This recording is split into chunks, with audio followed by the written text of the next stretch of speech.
کی ویڈیو ان mobile users کے لیے ہے جن کا موبائل رجسٹر نہیں ہے پی ٹی اے سے، تو ان کو پی ٹی اے وارننگ دے رہا ہے کہ اگر ان کا موبائل رجسٹر نہ ہوا تو اس کو بلاک کر دیا جائے گا۔ ناظرین، بہت سے ایسے موبائل ہیں جو امپورٹ کیے جاتے ہیں باہر سے یا لوکل پرچیز کیے جاتے ہیں تو وہ پی ٹی اے سے رجسٹر نہیں ہوتے، تو P T A Pakistan telecommunication authority نے ان کو وارننگ جاری کر دی ہے کہ وہ اب ان کو رجسٹر کرا لیں، نہیں تو ان کے موبائل جو ہیں وہ بلاک کر دیے جائیں گے۔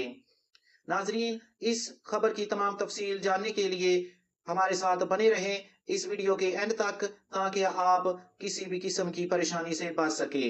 ناظرین، اگر آپ نے اس چینل کو ابھی تک سبسکرائب نہیں کیا تو اس کو جلدی سے سبسکرائب کر لیں، کیونکہ لیٹسٹ اپڈیٹ، گورنمنٹ کی سکیمز اور ایجوکیشن نیوز کے لیے آپ کو یہ چینل سب سے پہلے اپڈیٹ دے گا۔ بڑھتے ہیں اپنی ویڈیو کی طرف۔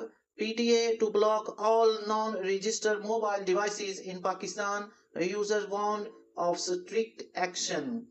اب پاکستان میں نان پی ٹی اے موبائل رکھنا ایک جرم جیسا ہے۔ پی ٹی اے اپرووڈ لے لو ورنہ چارجنگ کے ساتھ ساتھ جیب بھی ڈسچارج ہو جائے گی۔